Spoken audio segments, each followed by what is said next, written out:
김준곤 목사님 사진을 한번 보시면요, 아실 겁니다. 우리 CCC 대학생 선교회를 조직해가지고 수많은 인재를 배출하고 한국교회에 큰 부흥을 일으켰던 목사님이십니다. 이 목사님 자서전 가운데 자기 인생의 고통을 이렇게 기록을 해 놓으셨습니다. 어린 시절 동생 하나가 불꽃놀이 하다가 심한 화상을 입어서 죽습니다. 얼마 지나지 않아 또 다른 동생이 벌목하는 현장에서 쓰러지는 나무에 깔려서 죽습니다.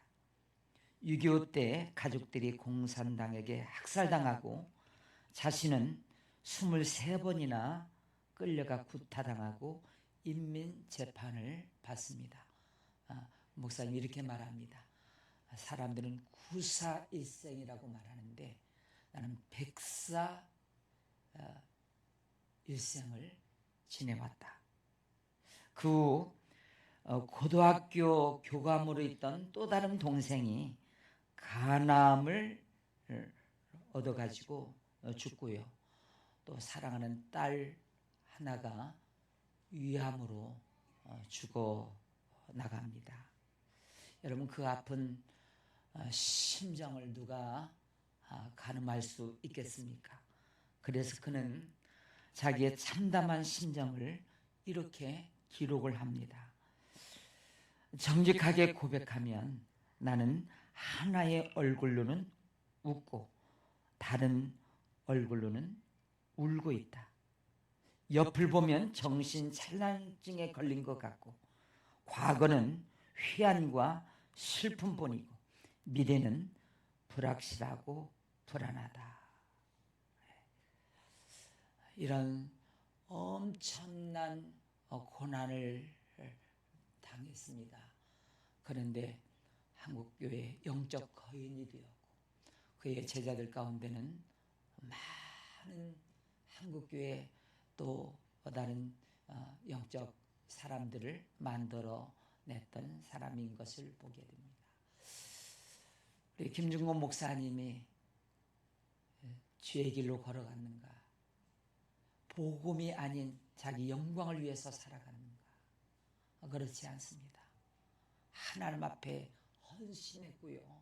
자기 생을 다 들여서 제자를 키우는 일에 한국교회 민족 복음화를 위해 애쓰시다가 이런 말로 다 할 수 없는 고통을 겪어 왔습니다. 우리 인간은 이 세상에 사는 날 동안 숨이 멎는 그 순간까지 고난과 고통을 당하게 되어 있습니다. 이건 예외가 없습니다. 누구나 다 사는 것이 고통이라 말할 수 있습니다. 그래서 인간이 당하는 이 고난을 크게 한 4가지로 정리를 해보면 첫 번째가 어려움이에요. 온갖 어려움이 수시때때로 다가옵니다. 이건 나이에 상관이 없고요. 빈부귀천에 상관이 없이 그냥 사람이면 이런 어려움 저런 어려움, 그 어려움이 크든 작든 파도가 밀려오는 것처럼 계속해서 어려움이 밀려오게 되어 있습니다. 두 번째는 이별의 고난입니다. 사별도 있고요. 또 이혼도 있고요. 또 헤어짐도 있고요. 그 아픔은 이루 말할 수가 없습니다. 사랑하는 부모님들을 떠나보내면서 얼마 동안 우울해하고 또 아쉬워하면서 눈물 짓는 분들이 한둘이 아닙니다. 사랑하는 자식을 먼저 보내기도 하고요. 지난 한 주간 동안 가장 가까운 우리 부천의 어떤 호텔에서 화재 사건으로 말미암아 그 딸이 마지막 남긴 전화의 목소리, 그 이별 어떻게 감당할 수 있겠습니까? 특별히 하나님과의 영적 교통이 끊어지는 것, 이것은 가장 힘든 인생의 고난이라고 말할 수 있을 것입니다. 내가 하나님께 버림을 받았나, 하나님과의 관계가 더 이상 마치 포도나무 가지에서 가지가 잘라나가는 것처럼 그런 영적 이별, 가장 힘든 순간이죠. 또 하나는 질병입니다. 이 질병도 나이에 상관이 없습니다. 요즘은 어린 사람들도 온갖 암에 노출되어 있고요. 사진 내려주세요. 온갖 이 어려움, 질병이 이제 노출되어 있고요. 우리는 죽을 때까지 연약하고 질병 가운데 그렇게 살아가게 됩니다.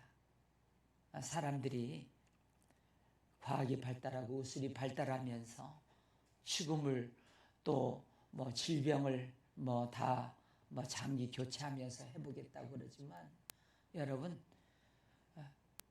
사람은 늙고 병들고 생로병사, 그게 인생입니다.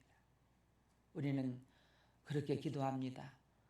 100세까지 건강하게 살면서 저녁에 잠을 들어갔다가 아침에 깨어보니 천국이더라. 그러기를 축복합니다. 그리고 이 네 번째 어려움이 죽음이에요. 죽음. 지난주에 10가지 절대 불가 영역 가운데 마지막 부분이 늙는 것과 죽는 것. 한 번 죽는 것은 사람에게 정해진 것이다. 그런 어려움이 있습니다. 오늘 에레미야 에가서를 읽었습니다. 에레미야는 어떤 사람이냐면 그 고통이 이루 말할 수가 없었던 인생을 살아온 사람, 눈물의 선지자라고 하는 별명이 붙은 사람이 에레미야예요. 2권의 책을 성경에 남겼는데 에레미야서입니다. 에레미야서는 하나님의 말씀을 받아가지고 이스라엘 백성들에게 말씀을 전합니다. 회개하지 않으면 망한다. 하나님 앞에 들어와야 된다. 형식적인 예배, 우상들을 버리고 하나님 앞에 들어와야지. 바벨론에 의해서 다 망한다. 이런 얘기를 왕과 고관들이 듣기를 싫어합니다. 이렇게 평화로운 세상에 지금 바벨론은 저쪽에 조그만 나라인데 어떻게 바벨론이 제국이 되어가지고 우리나라를 우리는 성전이 있고 하나님을 믿는 하나님의 선민인데 말도 안 되는 소리 하지 마라. 거짓 선지자다. 구덩이에 가두고 몇 번을 죽을 고비를 넘기면서 아무리 외치고 외쳐도 고난과 고통을 당하면서 애간장이 타면서 눈물을 흘리면서 한 사람도 듣지 않습니다. 에레미야가 기록을 해놨습니다. 예루살렘 거리에서 한 사람의 의인을 찾으면, 하나님 앞에 한 사람의 예배자만 있으면 하나님께서 이 성을 사해 주실 건데, 영적으로 캄캄한 세대, 한 사람도 하나님의 말씀에 귀를 기울이지 아니하고 있는 그 어둠의 세계 가운데 홀로 고독하고 외롭게 하나님의 말씀을 전하고 오다가 끝내 바벨론 제국이 아수리아를 물리치고 큰 제국이 되어 남쪽 유다를 멸망시키는데, 그 멸망의 똑똑한 그 모습, 비참한 모습을 기록해 놓은 것이 오늘 에레미야 애가서입니다. 애가는 슬픈 노래다. 에레미야, 이제 나라가 다 망했습니다. 어떻게 망했는지 한번 보세요. 에레미야 1장 1절에 보면, 슬프다 이 성이여, 전에는 사람들이 많더니 이제는 어찌 그리 적막하게 되었는고.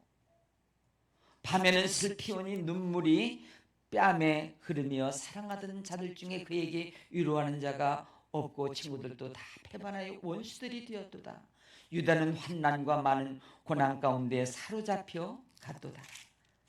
이로 말미암아 내가 우니 내 눈에 눈물이 물같이 흘러내리며. 2장 11절에 보면, 내 눈이 눈물에 상하며 내 창자가 끊어지며 내 간이 땅에 쏟아졌으니 이는 딸 내 백성이 패망하여 어린 자녀와 젖먹는 아이들이 성읍 길거리에 기절함이로다. 여호와여 보시옵소서. 주께서 누구에게 이같이 행하셨는지요. 여인들이 어찌 자기 열매 곧 그들이 낳은 아이들을 먹어오며 제사장들과 선지자들이 어찌 주의 성수에서 죽임을 당하오리까. 늙은이와 젊은이가 다 길바닥에 엎드려져 싸우며 내 처녀들과 내 청년들이 칼에 쓰러졌도다. 라고 이 참담한 모습을 기록을 해 놓았습니다.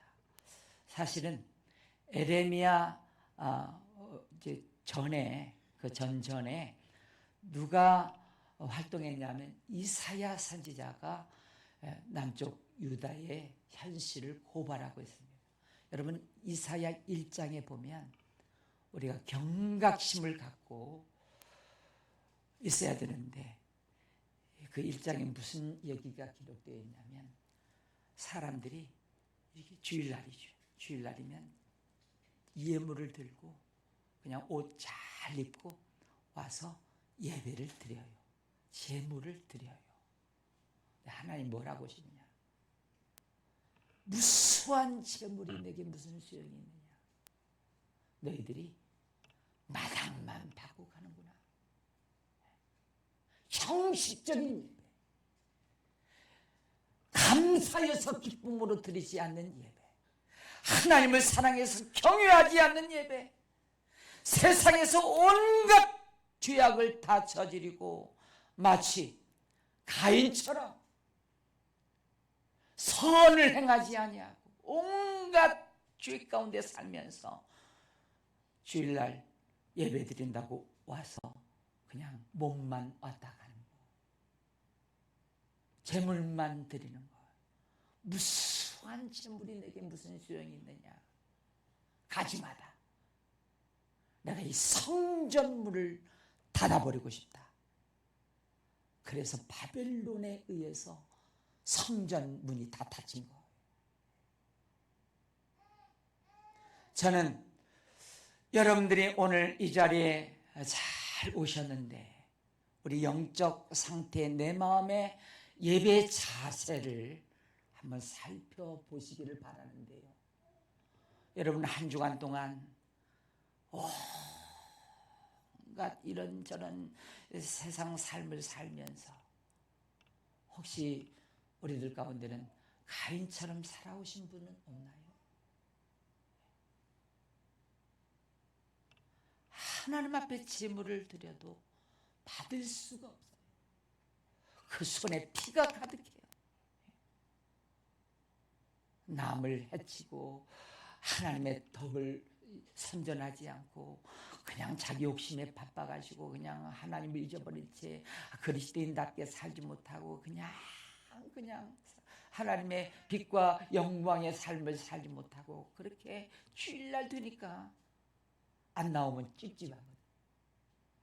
그러니까 그냥 겨우 나왔다가 무슨 찬양을 전심으로 불렀는지 무슨 말씀을 들었는지 그냥 생각 없이 앉아있다가 마당만 받고 돌아가는 거예요.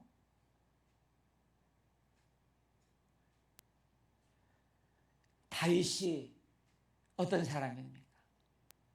왕이시여, 오늘 여호와 앞에 가야 될 날입니다. 그럴 때 다윗은 이렇게 말합니다. 내가 여호와의 성전에 가자고 할 그때 내 마음이 기뻤도다. 그게 다윗이에요.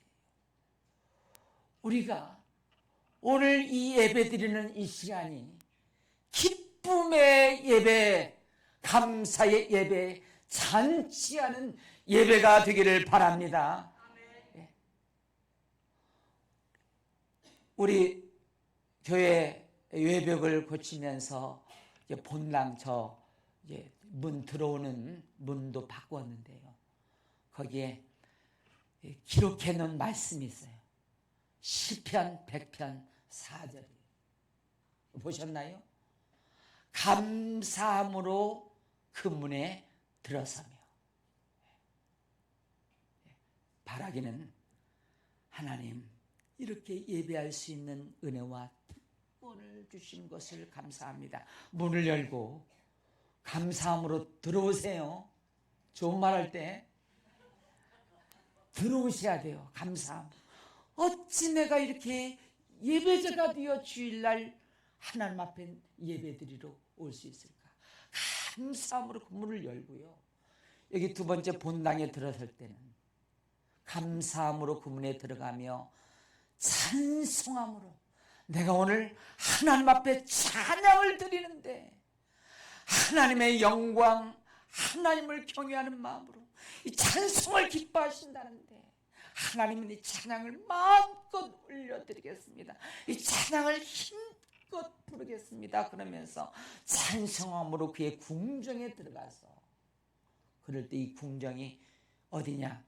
여호와의 지성소에 내가 내 몸이 마당만 받고 가는 게 아니고 여호와의 지성소에 들어가서 하나님 앞에 산지물로 되어 하나님 앞에 예배드리겠다 하는 심정으로 나오면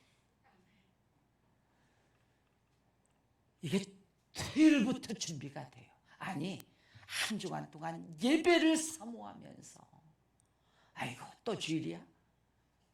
아이고 야 가서 때우고 와야 뭐 그런 식으로요. 보면 알아요. 늦게 오는 분들 겨우 나와서 인상 찌푸리고 뭐 그러면서 이상하게요. 여러분이 여기 서 있으면요 이상하게 다 보여. 이게 심령과 골수를 이상하게 예배 이게 보면 보여요. 이게 다 맞는 건 아니지만 힘들어서 그런 분도 계시고 뭐 사정이 있을 수 있습니다만은 아무튼 우리가 이 바벨론에 의해서 이 남주기다가 왜 망했냐? 이사야 선지자부터 도대체 예배가 형식적이에요. 전심을 담은 게 없어요. 흉내만 내고요. 종교행위만 하고요. 그러다가 그냥 성전문을 다 닫아버리고요. 바벨론이 와서 저 예루살렘 온 도성을 다 불태워버리고요. 성전에 있는 기물들 다 부시고요. 다 뺏어가고요. 문이 닫혀버리고 말아요. 70년 동안 성전에서 제사를 못 드릴 정도로 그렇게 문을 닫아버렸어요.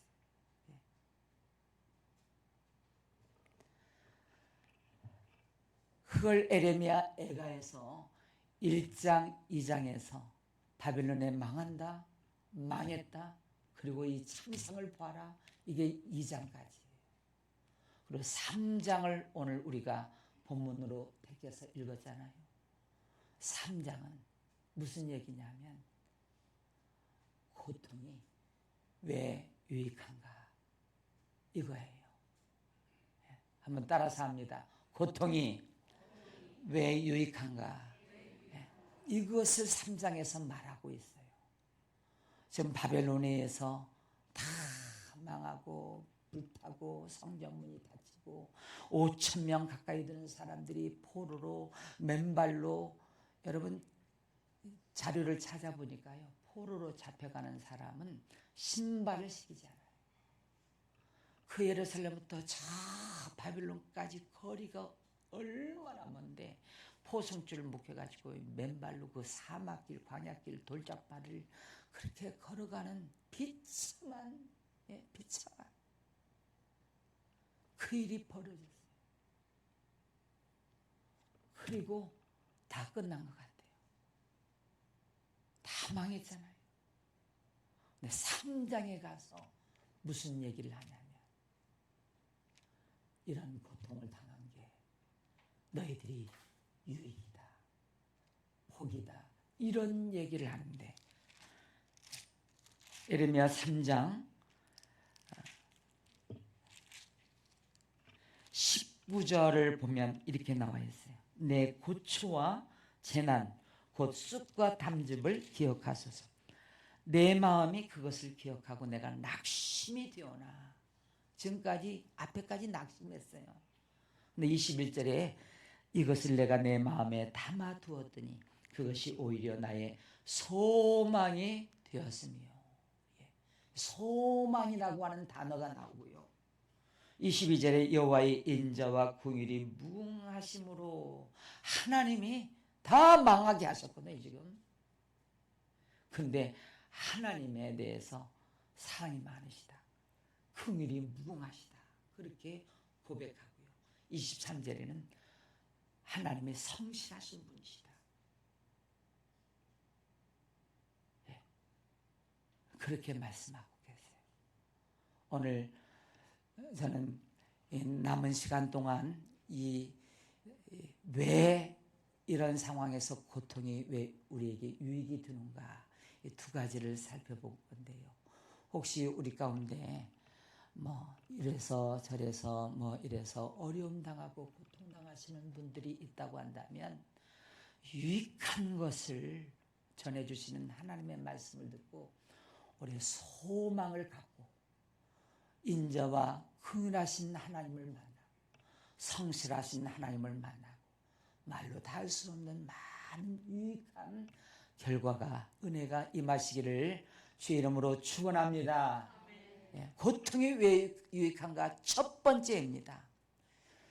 인생에 가치 있는 것들은 땀과 눈물을 통하여 온다 하는 사실을 알아야 됩니다. 자, 27절에 이렇게 기록되어 있어요.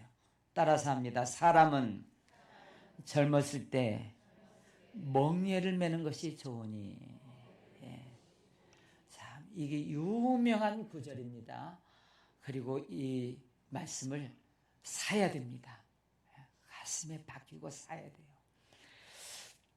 젊었을 때 멍에를 매는 거, 고생하는 게 좋다 이렇게 했는데, 저희 교회 이제 100세보다는 다 여러분 젊으신 분들이죠. 우리 교회 100세가 계세요. 저희 장모님 다, 저는 여러분 젊은 분들로 보입니다. 젊습니다. 그래서 젊었을 때 멍에를 매는 것이 이제 좋다, 고생하는 것이. 이제 왜 그런가 말씀을 드릴게요. 왜? 때로 우리 자녀들을 볼 때 내가 뭐 자녀들한테 많은 걸 못 해주고 흙수저로 그냥 고생시키고, 그냥 좋은 집에 뭐 결혼할 때도 그냥 겨우 그냥 전세 만들어 주고 그냥 해주지도 못하고 잘 가르쳐주지도 못하고 마음이 아프고, 또 살아보려고 자녀들이 바등바등 아침부터 고생하고. 우리 사실 부모님의 마음이 안쓰럽죠. 마음이 아프죠. 근데 우리 지금 기성세대들, 저와 같은 세대들은요 다 그렇게 살았어요. 찢어지게 가난하고 찢어지게. 하여튼 어디가 찢어지는지 찢어져요. 하여튼 못 먹어서 막 왜 찢어지는가 했더니 산에 산나물 먹고 소나무 껍질 벗겨 먹고 뭐 이거 먹고 뭐 그러니까 이게 굳어가지고요 변이 잘 안 나와가지고요 막 그래서 밑에가 다 찢어지는 거예요. 가난데 찢어지게 가난하고 도시락 못 사주고 막 그러면서 우리가 많이 고생들 해가지고요 이 고생이 결코 뛰지 않아요. 성실하지 근면하지 가난을 물려주지 말아야지. 그러면서 얼마나 우리 세대들이 열심히 살아왔습니다. 우리는 민족 중에 역사적 사명을 띠고 이 땅에 태어났다. 자손들에게 가난을 물려주지 말고 통일된 민족, 통일된 부강한 나라를 물려주 국민교육 현장처럼 막 그렇게 열심히 우리가 살아왔는데요. 그래서 우리 지금 저 나이 때쯤 되면 다들 근면하고 성실하고요 열심히 살아오신 분이고요. 저분들이 어떤 환경에 내놔도요 다 살아남는 분들이에요. 그런 과정을 어려운 과정을 젊었을 때 지켜왔기 때문에 그분들 때문에 이 나라가 부흥하고요 세계 민족에 뛰어나게 하셔서 여러분 박수를 드리고 참 축복을 드립니다. 그런데 지금 다음 우리 자녀들 세대들 보세요. 번듯한 집에서 호강하죠. 고생 안 하죠. 뭐 먹을 거 걱정 없죠. 그냥 부모가 해달라는 대로 다 있는 힘껏 다 해주죠. 그러니까 이 부족한 걸 몰라요. 배고파 보질 못했어요. 아쉬운 게 없어요. 그냥 남들 비교하면서 좀 그렇게 아쉬워하지만요. 그래서 하나님이 때때로 이 고통, 고난을 자녀들에게 보낼 때가 있어요. 억울함을 당하게 하고 멸시 천대를 당하게 하고 또 이런 일 저런 일 막 해서 또 왕따 당하기도 하고 뭐 이런 일 당하고 이럴 때 여러분 부모는 그 자녀를 어떻게 봐? 하나님이 내가 못하는 걸 훈련시켜주고 있구나. 여러분 자녀들 왕따 당하고 멸심하고 뭐 이렇게 당할 때 여러분 한쪽으로는 마음이 아프지만 기뻐하고 즐거워하십시오.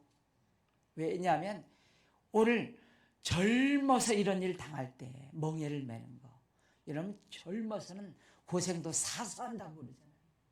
그 아이들이 이런 일을 다 겪으면서요 강해지고요 인격이 성숙한 사람이 되고요 이걸 잘 해서 그래 젊어서 고생하는 거 너무 마음 아파하지 마시고요.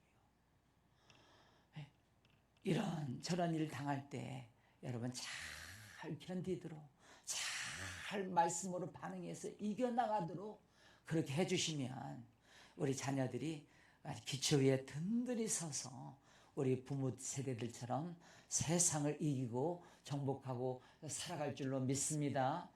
또 하나는요 우리 부모들이 지금 고생하시는 분들이 계시잖아요.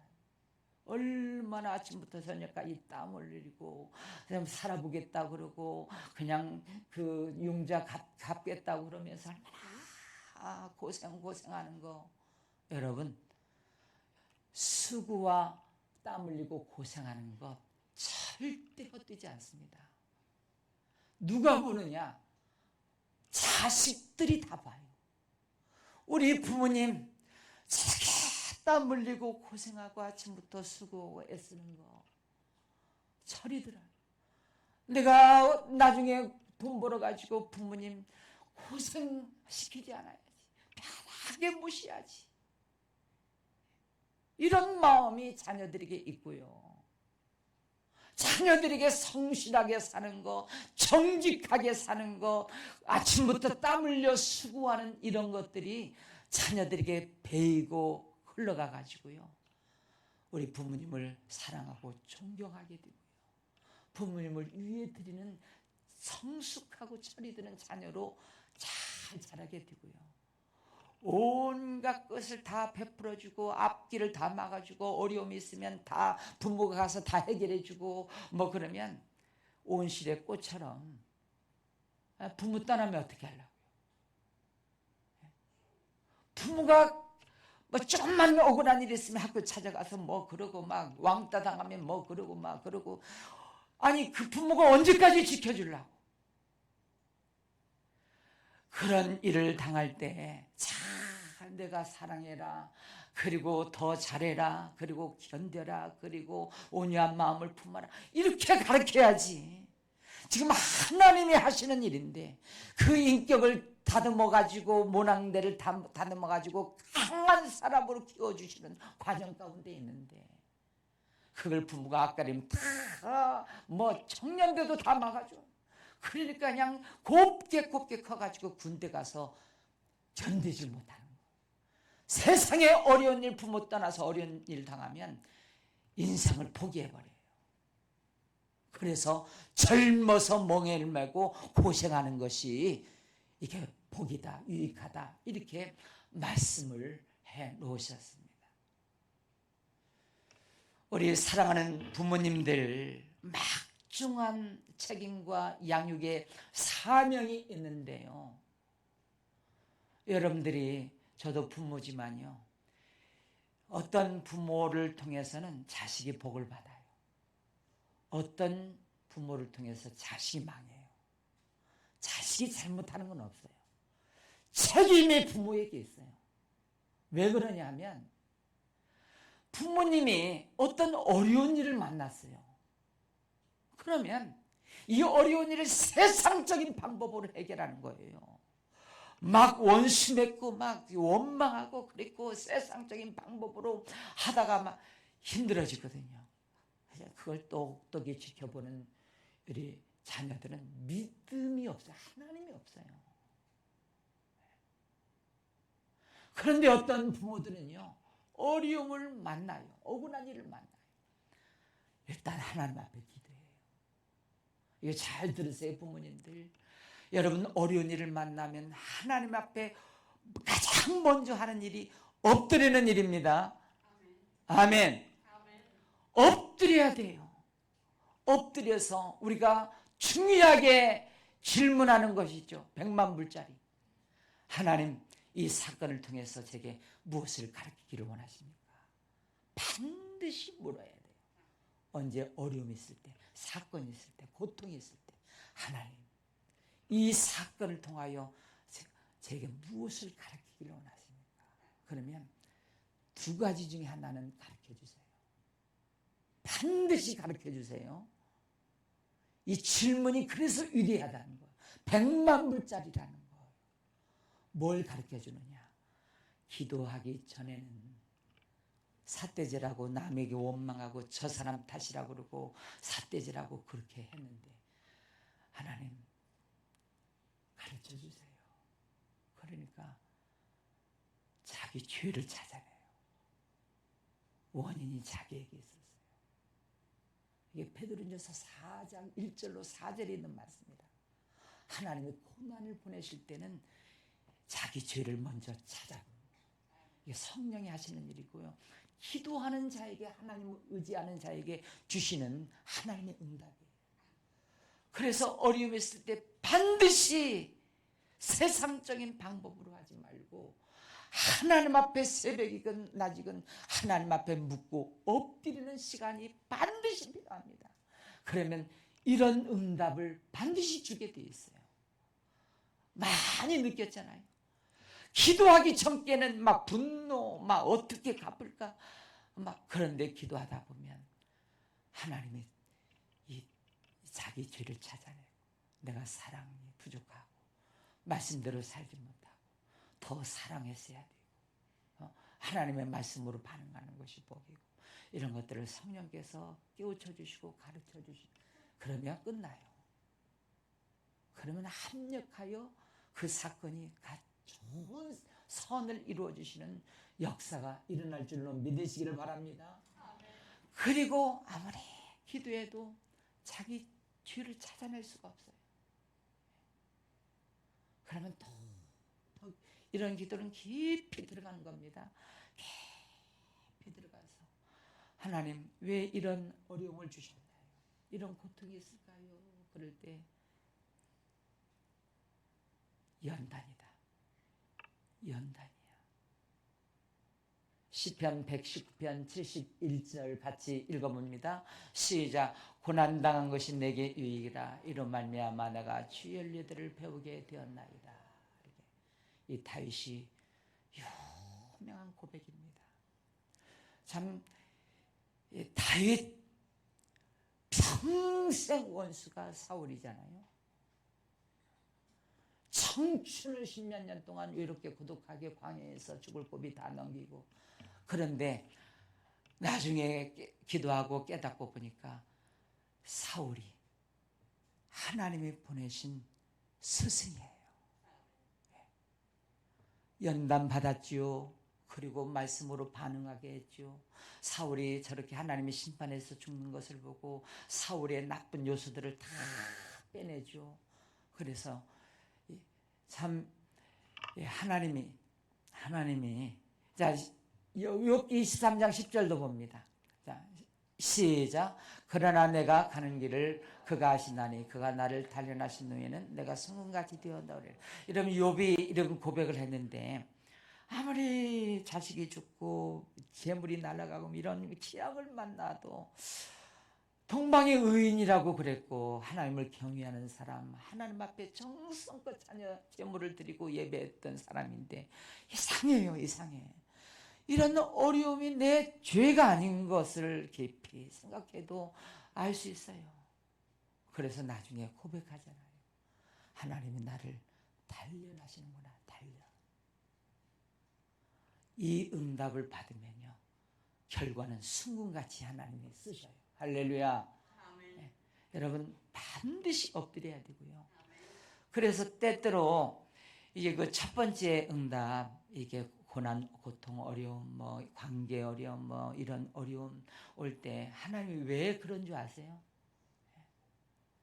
하나님이 저 욥의 결말처럼 쓰시고 이 다윗도 왜 쓰셨냐면 하나님 보신 게 있어요. 아버지의 양떼를 돌볼 때 사자나 곰이 물어갈 때 자 목숨을 던지거든요. 그러니까 나라를 말 양떼를 위해서 목숨을 버리는데 이 나라 맡겨야 되겠다. 그래서 쓰시는 거거든요. 근데 목동 출신이 왕이 되려면 그냥 되는 게 아니에요. 13년의 과정이 필요한 거예요. 죽을 고비, 멸시받고 어려움, 이런 과정을 이 사울왕을 통해서 철저하게 훈련받고 합격. 그러니까 이 모난 것들이 이렇게 왕의 수업을 잘 맞춰서 30세 왕이 돼요. 우리가 이것을 알아야 되는데 왜 이런 사람들이 억울하게 만들고 관계 뭐 이런 뭐 이렇게 막 힘들 원수들 뭐 이런 게 만나냐면 지금 내 안에 좀 모난 게 있다는 거예요. 모난 게 좀 잘라내고 좀 이런 게 있다는 거예요. 이게 그냥 쓰실 수가 없어요. 그냥 왕이 되는 게 아니에요. 이 모난 것들을 다 하나님의 과정 속에서 사람을 보내가지고 하시는 일인데 그걸 모르고 그냥 삿대질하고 원수 맺고 그러면 그게요. 이걸 알아야 돼요. 이걸 알아야 돼요. 이스라엘 백성들이 40년 걸려요. 40년. 그거 빼내는 동안. 그리고 이스라엘 백성들은 빼내는 동안 70년 바벨론 포로생을 거기 빼내요. 그런데 다윗 같은 사람 13년, 요셉도 13년. 모세는 어려서 귀하게 왕자로 자라서 40년 걸리고요. 그래서 우리가 중요한 것은요, 이걸 영적 세계를 모르면 그냥 이 모난 거 하나님이 고쳐주고 성숙한 인격으로 만들어서 하나님이 쓰시려고 그러는데 그냥 이걸 모르고 막 세상적인 방법으로 하잖아요. 여러분 70년 가요.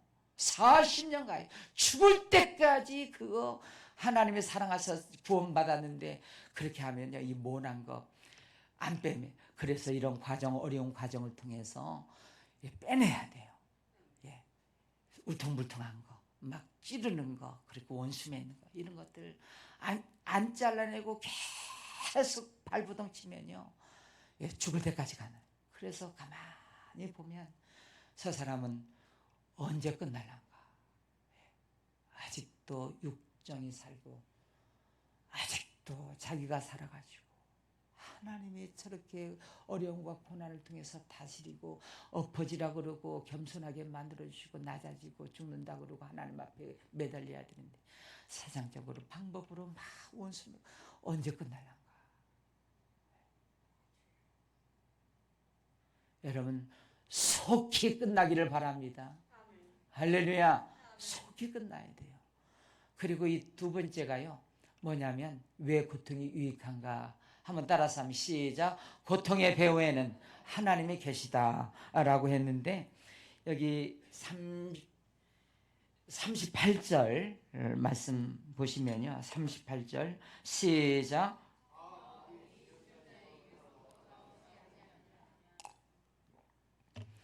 자, 화를 주는 거, 복을 주는 게 다 누구한테 나온다고요? 여호와 입에서 나온대요. 하나님의 주권, 다 하나님이 하신 일이에요. 가만히 그 어려움 뭐 이런 예를 들면 이 바벨론에 의해서 유다가 망하고 뭐 엄청 그 고난을 고통을 당하잖아요. 이 현상만 보면 마음이 아프고 눈물이 나고 힘든데 오늘 3장부터 정신을 차려요. 아, 화와 복이 하나님께서 하셨구나. 맞아요, 안 맞아요? 아니 이사야 시대부터 형식적인 예배, 그냥 성전문을 닫아버리고 뭐 이런 것 회개할 줄 한 사람의 의의를 찾을 수 없는 예루살렘 거리 망할 수밖에. 하나님이 하신 것을 에레미야가 알고 그 다듬고 회복하는 기간이 70년에서 바벨론 70년 포로 생활을 하고 돌아오는 거예요. 이렇게. 여러분 세상에는 우연히 어떻게 하다가 일어나는 일은 하나도 없습니다. 믿으시죠? 여러분 이게 신앙의 깊은 해답이고 어쩌면 우리가 가장 기초라고 말할 수 있어야 돼요. 하나님의 허락이 없이는 참새 한 마리도 떨어지는 법이 없어요. 욥도 하나님이 허락하신 범위 안에서 그런 일이 일어났고요. 나중에 보니까 다윗도 다 하나님, 요셉도 다 하나님이 허락하신. 우리 인생도 마찬가지입니다. 어려움, 고통, 고난, 뭐 상상할 수 없는 일을 만날 때 우리는 엎드려야 되고요. 그 다음에는 이 하나님이 허락하신 일이다. 할렐루야. 이 두 가지만 우리가 하면 고통이 유익이 되는 거예요. 반드시 그렇게 되게 돼 있어요. 이 두 가지를 행하지 않으니까 고통이 고통으로 끝나요. 언제 끝날지 몰라요. 70년 간다니까요. 평생 가도 그렇게 고통이 끝나지 않는다니까요. 그래서 이걸 하나님이 하셨구나. 하나님이. 여러분 바벨론을 제국 만든 분이 누구십니까? 아수르를 물리치고 하나님이 제국 만들어 가지고요. 고레스를 누가 세웠습니까? 하나님이 고레스를 세워가지고 바벨론 포로에서. 이게 다 왕의 마음, 사람의 마음, 사건 배후에는 다 하나님이 하시는데 왜 그러느냐? 하나님이 때로 죄를 찾아내서 엎드리게 만들고 다듬어 주시기도 하시고 한때 욥처럼 우리를 단련시켜서 승군같이 만들어가지고 이것을 잘 통과한 뒤에 욥처럼 다윗처럼 쓰시려고 하나님이 그런 과정 가운데 있음을 우리가 알 때 이 고통, 그래서 성경에는 이런 표현들이 나와요.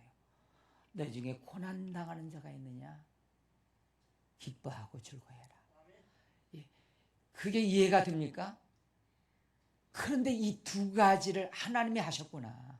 하나님이 나를 다듬어서 쓰시려고 하시는구나. 마침내 복을 주시려고. 이 두 가지를 알면요. 그 고난 중에 기뻐하고 즐거워할 수 있습니다. 이게 다른 거라. 우리 성도교회 성도들은 여기까지 볼 수 있게 되기를 바랍니다. 아멘입니까? 혹시 지금 어려운 가운데 고통 가운데 있으신 분들은 에레미야 3장에서 드디어 나에게 소망이 있습니다. 인자와 긍휼이 크십니다. 하나님이 하셨습니다. 하나님이 마침내 이런 은혜를 베풀어 주시려고. 그래서 70년 만에 이스라엘 백성들이 포로에서 돌아올 때 우리는 꿈꾸는 것 같답니다. 그러면서 다시 성전 문을 열고 다시는 형식적 예배, 몸만 나오는 예배가 되지 말아야지. 내가 이방인과 섞이지 말아야지. 이게 이방인과 섞여서 세상 가치관을 따라 살아가는 이스라엘 백성들, 이 이방인과 결혼, 이거 세상 가치관 따라서 그냥 세상을 살아가는 이거 하지 말아야지. 내가 하나님 앞에 유월절도 지키고 10의 하나도 드리고 하나님 앞에 이제 하나님 중심으로 살아야지. 그게 70년 걸린 거라. 그래서 하나님이 이런 기록들을 다 이렇게 말씀해 놓고 이 수천 년 전의 이야기를 우리에게 쓰신 이유는 이런 과정을 미리 깨닫고 말씀으로 깨닫고 이제 빨리 이걸 알아라는 거예요. 고통이 유익이 될 수 있도록. 그래서 이 찬양을 부를 건데요. 이 찬양 우리가 고난 고통 가운데 많이 불렀던 찬양입니다. 우리 찬양 부르시죠.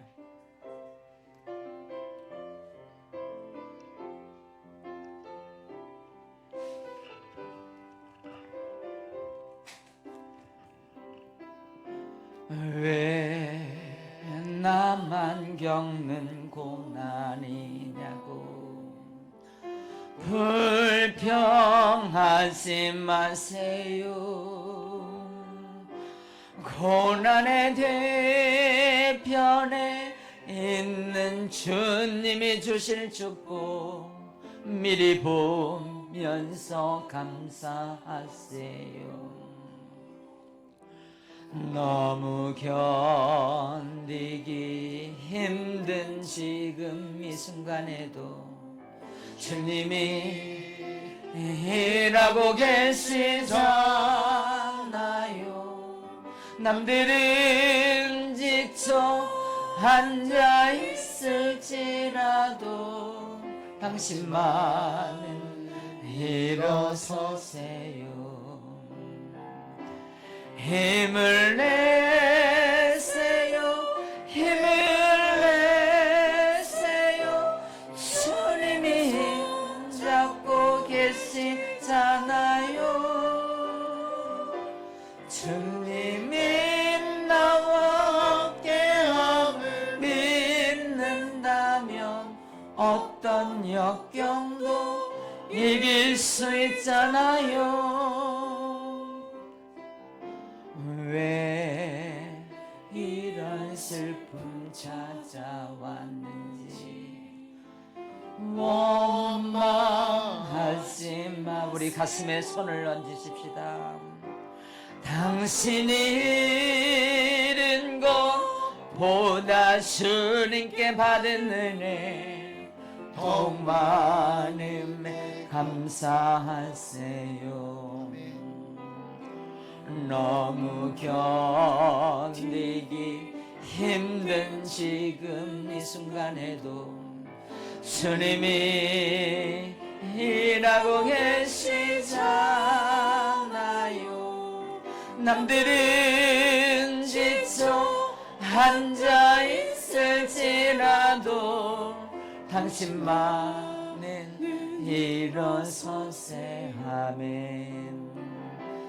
힘을 내세요. 힘을 내세요. 주님이 손잡고 계시잖아요.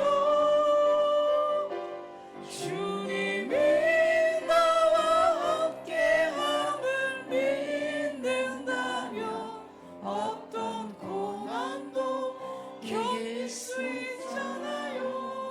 이제 불을 다 꺼주시기 바랍니다. 다 꺼주세요. 제가 축도를 마치고 오늘은 불 켜지 마세요. 그냥 나가시면 돼요. 불 켜지 말고요. 오늘 말씀 묵상하면서 기도하시면 좋겠어요. 고통이 올 때 가장 먼저 하는 것이 하나님 앞에 엎드리는 거예요. 그러면 자기 죄를 빼내고요. 연단이 있으면 하나님이 귀하게 쓰시려고 이런 과정 가운데 있구나. 이 두 가지 중에 하나 찾아야 돼요. 그리고 이게 다 하나님이 주권적으로 하시는 일이구나. 나 잘 뛰라고 하시는 거구나. 소망이 있구나 하는 것을 알고 일어섰으면 좋겠어요. 이제는 우리 주 예수 그리스도의 은혜와 하나님의 사랑과 성령의 감동, 교통, 인도하여 주심이 고통이 유익이 되기를 원하는 우리 성도들 위해 저들의 가정과 사업터와 자녀들, 이민족 교회 위해 저 북녘 땅 선교사들, 해외 군에 있는 자녀들 위해 영원토록 함께 하시기를 축원하옵나이다. 아멘.